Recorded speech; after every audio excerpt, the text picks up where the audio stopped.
Yaqinda Toshkent shahrida Gretsiyaning elchixonasi rasman ochildi. Bu voqea O'zbekiston va Gretsiya o'rtasidagi diplomatik munosabatlarda muhim qadam sifatida baholandi. Ana shu munosabat bilan Paradigma nashri Gretsiyaning O'zbekistondagi elchixonasini suhbatga taklif qildi. Suhbat davomida ikki davlat o'rtasidagi munosabatlar, hamkorlikning ustuvor yo'nalishlari va kelgusi rejalar muhokama qilindi. Shuningdek, suhbatda tarixiy meros, turizm, ta'lim almashinuvlari va vizalar masalalariga alohida e'tibor qaratildi. Demak, ushbu suhbat faqat diplomatik munosabatlar haqida emas, balki ikki xalqning yaqinlashtiruvchi umumiy qadriyatlar va kelajak istiqbollari haqida bo'ldi. Elchixonim, bugun bizga vaqt ajratganingiz va ushbu intervyuni olishga imkon yaratganingiz uchun katta rahmat. Katta rahmat. Elchixonamiz yaqinda o'z eshiklari va darvozalarini O'zbekiston xalqi uchun ochganidan juda mamnunman. Gretsiya va O'zbekiston o'rtasida diplomatik munosabatlar o'rnatilganiga 30 yildan o'tdi. Shunga qaramay, elchixona taxminan 6 oy oldin faoliyat boshladi. Gretsiyaning O'zbekistondagi diplomatik missiyasining asosiy ustuvor yo'nalishlari nimalardan iborat va ular Markaziy Osiyo mintaqaviy hamkorlikning asosiy tamoyillari bilan qanday uyg'unlashadi? Bu savol uchun rahmat. Bu mening o'zbek auditoriyasiga ilk bor murojaat qilishim. Men kasbiy diplomatman va Markaziy Osiyo davlatlaridan birida elchi bo'lib ishlash doimiy orzularimdan biri bo'lgan. Shu bois Gretsiya Tashqi ishlar vazirligi meni mintaqaning qoq markazi, mening nazarimda eng muhim va go'zal poytaxtlardan biri bo'lgan Toshkentga yuborgandan faxrlanaman. Gretsiya va O'zbekiston o'rtasida har doim iliq va do'stona munosabatlar bo'lgan. Ikki xalq ming yillar davomida tarix va madaniyatda o'xshash yo'llarni bosib o'tgan. Iskandar Zulqarnayn va Samarqand malikasi Roksana kabi tarixiy shaxslar har ikki xalq uchun ham qadrli. O'zbekiston hududida tarixiy meros bugungi kunga qadar saqlanib qolgan. Keyingi asrlarda ham greklar bu o'lkalar orqali o'tgan. Gretsiya ko'chish va muhojirat tarixi uzoq bo'lgan mamlakat. Grek dengizchilari va muhojirlari O'rta Yer dengizi atrofida va undan tashqari hududlarda shaharlar barpo etgan. 20-asr boshlarida Usmonli imperiyasidan chiqqan greklar hozirgi O'zbekiston hududiga ko'chib kelib, jamiyat hayotida faol ishtirok etgan. Keyinchalik Sovet davrida Qora dengiz bo'ylaridan taxminan 20 ming grek bu yerlarda ko'chirilgan va asosan Qo'qon atrofida yashab qolgan. Ikkinchi jahon urushi ortida esa yana bir ko'chish to'lqini bo'lgan. Umuman olganda, O'zbekistonda taxminan 50 ming grek yashagan va mamlakatning iqtisodiy hamda ijtimoiy rivojiga hissa qo'shgan. Ana shu jamoalar bugungi kunda ham Gretsiya va O'zbekiston o'rtasida mustahkam ko'prik vazifasini bajarib kelmoqda. Ko'pchiligi keyinchalik Gretsiyaga ko'chib ketgan bo'lsa-da, ularning farzandlari va nabiralari bu yerda qolib, ajdodlari xotirasini asrab kelmoqda. O'zbekistonda grek qo'shnilari, ishbilarmonlari, olimlari yoki san'atkorlari haqida iliq xotiralar bilan gapiradigan insonlar bilan uchrashish men uchun katta sharaf. Bugun Gretsiya zamonaviy demokratik davlat va xalqaro tashkilotlarning faol a'zosi hisoblanadi. O'zbekiston bilan hamkorlikda iqtisod, madaniyat, ta'lim va savdo sohalariga alohida e'tibor qaratmoqdamiz. Ayniqsa madaniyat, ta'lim va savdo yo'nalishlarida katta salohiyatni ko'ryapman. Ikki mamlakatni umumiy tarixiy va madaniy qadriyatlar bog'lab turadi. Ellinistik meros har ikki davlat uchun ham muhim.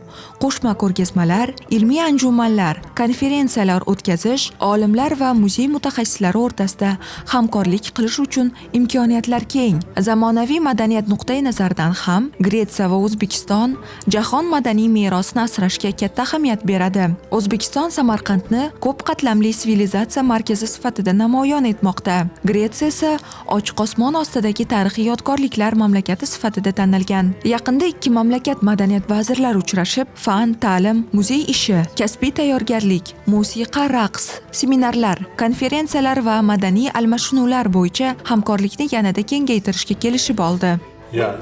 Siz ushbu masalani tilga olar ekansiz. Gretsiya va O'zbekiston davlatlari o'rtasida turizm sohasida qanday salohiyatni ko'ryapsiz? The tourism is also a very important. Turizm Gretsiya va O'zbekiston uchun juda muhim soha hisoblanadi. Gretsiya iqtisodiyotida turizmning ulushi katta. U mamlakat yalpi ichki mahsulotining taxminan 15% ni tashkil etadi. Gretsiya dunyodagi eng mashhur sayyohlik yo'nalishlaridan biri bo'lib, har yili millionlab sayyohlarni qabul qiladi. O'zbekiston ham turizmni rivojlantirishga katta e'tibor qaratmoqda. Bu sohada rejalar keng va biz bu sa'y-harakatlarni to'liq qo'llab-quvvatlaymiz. Gretsiya elchixonasi Toshkentda endigina o'z faoliyatini boshladi. Yaqin orada to'liq konsullik bo'limi ishga tushadi. Bu esa vizalarni rasmiylashtirish va safar jarayonlarini yengillashtiradi. Asosiy maqsadimiz o'zbekistonliklar uchun Gretsiyaga safar qilishni yanada oson va qulay qilish. Before we issuing visas. Schengen vizasi haqida so'z ketar ekan, viza bo'yicha qarorlar elchixonaning o'zida qabul qilinadimi yoki boshqa joyda ko'rib chiqiladimi? Schengen vizasi tizimi yagona va qat'iy tartibga solingan. Hozirgi arizalar maxsus outsourcing kompaniyalari orqali qabul qilinadi. Gretsiya konsullik bo'limi to'liq ish boshlagandan so'ng bu tizim qayta ko'rib chiqiladi.